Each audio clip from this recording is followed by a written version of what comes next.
Hey there guys, how's it going, and welcome to a video where I'm going to be showing you a brand new budget gaming PC sent to me by PC Specialist. Now for transparency, this isn't a paid review. They sent me this PC out just to try it out and I'm going to send it back to them. But PC Specialist are one of my sponsors. I am affiliated with them, so I just thought I'd let you know that so we have full transparency when I'm telling you about this system. However, obviously I get asked all the time, Jay, I want a cheap gaming PC, especially one that can run ARK. Will this run ARK? Will that run ARK? Bloody blah. Well, Nvidia just came out with the new 1050 Ti and the 1050, and I thought let's put a brand new build together. I did this a few years ago with a 750 Ti with some decent results. ARK really wasn't a big thing then, so it wasn't something to really test, but now obviously a lot of you guys who watch me want to know about ARK. How will it perform on this new graphics card? How will it perform on this budget rig? This is extremely budget, guys. Let me tell you what is inside of here. So it's a 1050 Ti, a very small, very low power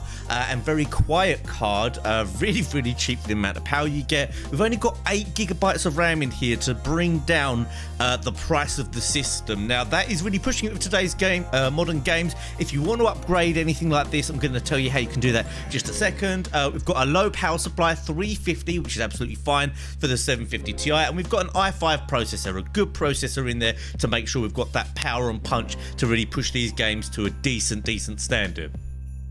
So if you don't know, PC Specialist are a company that make pre-built custom PCs with a heavy emphasis on gaming, especially my specific line. I've got a link in the description down below that gives you 3 different PCs. It gives you a budget one, a mid-range one, although the mid-range one is extremely powerful, by the way. If you've got a bigger budget, I highly recommend the mid-range one. And then we've got a top end, which is basically the same PC that I've got, which is like all out, going for professional level stuff right there. So you can go on the website, link down in the description below, take a look at this build, customize it yourself, change out the RAM, change out the graphics card. Go and do that, guys, and tweet me some of your builds that you've done. And even if you're not looking to get a PC right now, it's quite fun to go and look at the links and just play around, see what kind of builds you can make for the price, and see if you can beat this one. But I doubt you're going to beat this build. This is a discounted build just for my viewers, just because there is such a high demand for a budget gaming PC, and I think you're going to be pretty pleased with the results as well. So before we go into the testing, some of you might want to know the price of this thing. We've managed to get this one down to £649. That is extremely cheap at the moment, especially with good old Brexit making everything more expensive in the UK. That's a really good price for what we've got here, considering all the things that come with it. Also, if you don't have that much money and you don't have all that money available, they do financing options, which are actually really affordable. But obviously, it's always nice to buy it outright. But if you want to go for something a little bit extra, something a little bit more high tech, a little bit more powerful, then you can do that, and you obviously can do finance perhaps if you can't afford it all at once. So without any further ado, let's get into the testing, see how it performs. So let's start off with the game I know a lot of you want to see, and if you're not into ARK, I have to apologize, and you've just looked for a budget gaming PC to check this out. A lot of my audience really want to know how ARK performs with this PC, so I'm going to spend a moment or two talking about that a bit more than the other games. Now, the difficulty with benchmarking ARK and testing it out is it is an early access game, and it's not very well optimized. It's notorious for being quite hard to run unless you have a really top end machine, and even the devs themselves say it's not really optimized that well. There's a lot more optimization to go. So to expect good performance from something that's not really what we consider top tier is a big ask. But how does it perform? Well, you can see on the screen it does just great. I was really happy with the performance. I was a little bit worried that it might not do too well. Here we're on the center. I did some testing on the island on my server as well as on Scorched Earth, and it performs really well. Now, in terms of numbers, if you really want that 60 FPS, it is definitely possible with this card and this rig,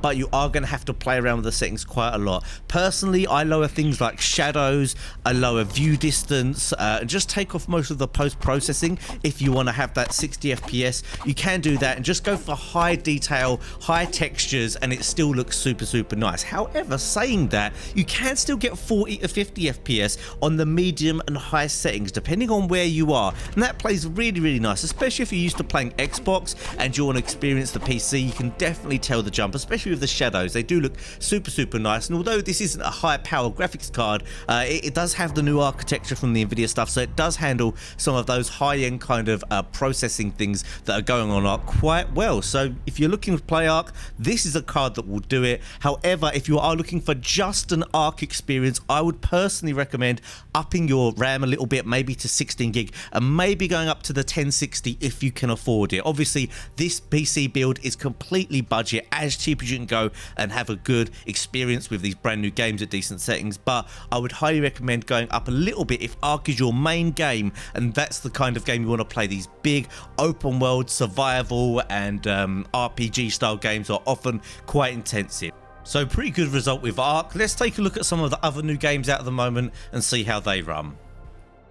Practically in the same vein as ARK, although it is a little bit different. We've got Survival of the Fittest. Those of you who are hoping to play this on this PC, absolutely no worries. 40 to 50, sometimes 60 FPS when playing this, especially on the higher settings. And if you're going to play this, you probably want to lower your settings because it's all about FPS. As long as you can hit that 60 or even 40 and above, you're going to have a really good experience. And as you can see here, I was getting quite a high frame rate, but then again, I was only in the middle here, getting like 70 FPS, but absolutely fine for SOTF if that was something you were looking to play.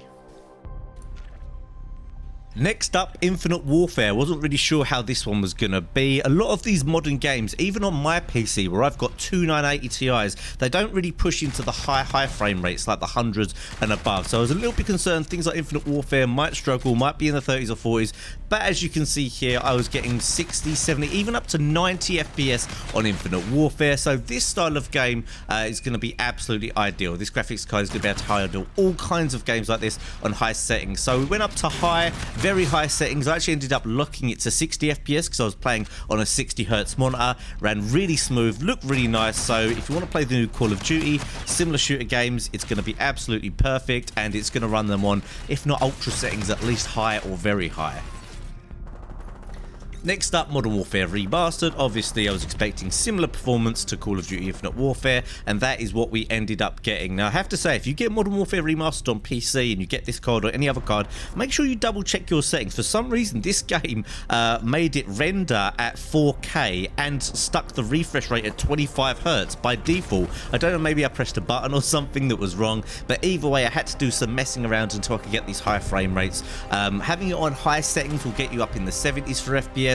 Then having it on like very high or something like that will get you around 60, which for most of us with 60 Hz monitors, that is the benchmark. And with this kind of performance, with this kind of graphics card, even with this kind of power in it, you should really be expecting to get 60 FPS 1080p. That's kind of the dream. This isn't going to be a 4K graphics card. It's not going to be a 120 FPS graphics card. It's not for many games anyway. But yeah, this did a good job. Looks nice and fresh. Obviously, the remaster is a pretty good job, I think. And yeah, this one absolutely fine once again. So I decided to test Csgo, obviously notorious for being very easy to run and still extremely popular game. It's a great shooter, probably one of the best tactical, if not the best tactical shooter out there. And I know a lot of you players probably play and enjoy it Csgo, and just to make sure that it ran fine, as you can see here, I mean anywhere between 150 and 250 FPS on very high settings, as you'd expect. Great performance from this card of Csgo, absolutely no worries there, as would be expected, but it was just nice to double check and make sure that it could still push this one at a nice high frame rate. Next up, I tried GTA 5. Unfortunately, I couldn't try that much GTA 5. I only had the prologue unlocked because it was on a new PC, so I played a bit of the prologue. Didn't get into the main towns and whatever, but I could see from the prologue I was getting 90 plus FPS on very, very high settings. So pretty much everything is on very high here. Obviously, a frame rate more than 90 FPS is appealing to you. You could probably pull that off with this card, tweaking some settings. I can imagine even during the really busy and really big sequences during the city, obviously, where there's lots of cars, it might go down to like 60 or something like that. But considering this is very high, 1080p, it looked really, really nice. I was actually quite shocked at how nice GTA 5 looked. I haven't played it in a little while, but yeah, it looks really nice and runs silky smooth on this card.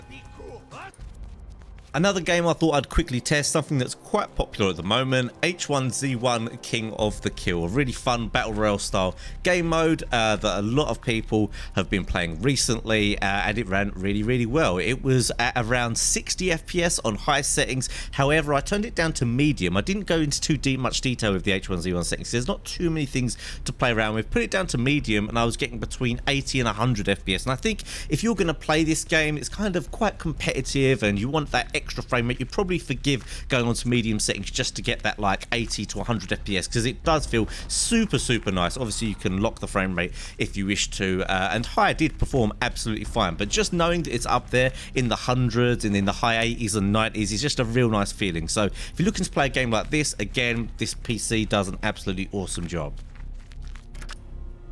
Next up, I gave this card a real test, especially considering I only had 8 gigs of RAM in the machine. We played The Witcher 3, obviously a massive world, very intensive GPU game, and these kind of cards aren't really made to handle this kind of game at high settings, but it did really well. Now, I did play around with it quite a lot. When I first loaded up the game, it was getting like 25 to 30 frames. I was thinking, hang on, what's going on there? I'm pretty sure this card can smash out more than that, even with some quite high settings. I played around, took off some of the hairworks and stuff like that, and what do you know, we got 60 plus frame rate, absolutely no worries, and it still looked absolutely incredible. One of the biggest frame rate hogs on this game is the distance of all the foliage that you see, and if you lower that quite a lot, I still think it looks absolutely beautiful and just gives you a massive frame rate increase. So once I played around with it, I could get it above 60 FPS, which I was really happy with. So once I can get to that benchmark, what I tend to do, what you guys might want to do if you're on 60 Hz monitors, is then just play around with it a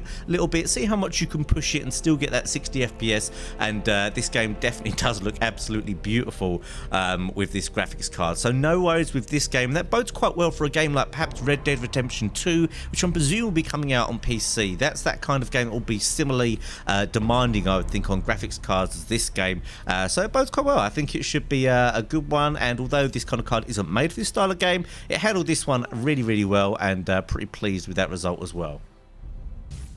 Next up, Titanfall 2, a game that I presumed would run pretty well and was definitely not disappointed. It runs super smooth.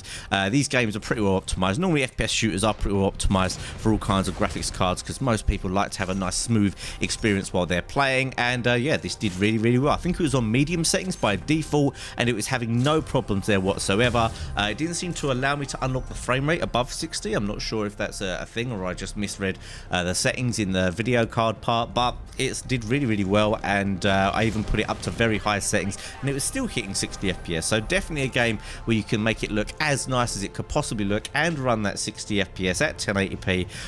Absolutely no problems with Titanfall 2. So finally, the one shooter that could really cause this card a problem, massive open world and probably the best looking shooter out there at the moment, we've got Battlefield 1. And I loaded the thing up and it said, oh, got 60 FPS. So I thought, I wonder what settings it's done by default. And by my surprise, I went to the settings and it was on Ultra. No lie, this game is playing Ultra at 60 plus FPS. I was getting 60 to 70 most of the time. I can imagine in really crowded areas, perhaps on Ultra, it wouldn't be able to hold 60 all of the time, but they've just put it down a little bit to very high or high. This game looks still really incredible. So this is probably one of the more surprising ones. I definitely thought I'd be on medium or high settings to get these 60 plus FPS on Battlefield 1, but credit to DICE, they always make a really well optimized game. This one is no different. If you want to give Battlefield 1 a go, and I presume any future DICE game, they all pretty well optimized no matter what, then this is going to be an ideal card for that. So in summary, a pretty good result for this system. I expected it to do quite well. I remember the 750 Ti a few years ago did really well, so I was expecting no less from the 1050 Ti. As you can see, first person shooters and action games, it absolutely smashes them out on the highest settings, no worries, even with the 8GB of RAM, which I'm still confused by, but then I believe the video card has 4GB of RAM as well, which I'm sure helps. When it comes to survival and open world games like The Witcher 3, GTA, and obviously obviously ARK. It will do them, but you're not going to be getting much more than 60 FPS on some of these games. Like The Witcher obviously struggled to get much above 60 FPS on high settings, and so did ARK. But then again, ARK is going to have a lot more optimization, so it might be absolutely fine. And as you saw from the gameplay, it looked still beautiful on the settings it was on. So if you do want to play those kind of exploration games, like massive open world games, or even early access games that might not be that well optimized, I'd highly recommend maybe upping this to a 1060 with 16 gigabytes. But if this is all you could afford, don't forget this is a discounted price, especially for you guys. They've discounted this one for me. Normally it will cost 700, and we did our best, and I got them to put a discount on it as well. If that's all you can afford and that's all your budget will do, then this is going to be absolutely fine. I would be extremely happy to get this PC myself, knowing that you can play every single game, high settings, over 60 FPS, just a generally good build. So I'm impressed with it. If you want to check this out, link in the description below. Go click it, have a look at the build. You can see my PC there as well. If you've got a large budget and you want to match my PC, or even show off and make a better PC than what I've got, we've got the mid-range PC on there as well, which is an absolute beast, and that's probably better value for money in terms of performance to price, but it is a bit more expensive. And then obviously we've got this one, the budget PC. So go there, check them out, make your own specs, tweet them at me, let me know what you think about this build, let me know what you think about the results as well, and how I can improve this test for next time and another time if I do any reviews. Oh, and one last thing, if you're watching this video before the weekend, obviously it's the 9th today, if you're watching this video before the weekend, I'm going to be at Upload, which is going to be the event that's run by the Sidemen. I'm going to be there with PC Specialist, and this PC will be there for you to play and check out. So if you've got a ticket for that, go to PC Specialist stand, ask to check out my PC, and I might even be there to have a few games with you. I'll definitely be streaming from there, so hopefully I'll see you there and we can have a little bit of a chat and talk about gaming, all that good stuff. So thanks for watching, guys. If you enjoyed, don't forget to smash that like button as well, and I'll see you all next time.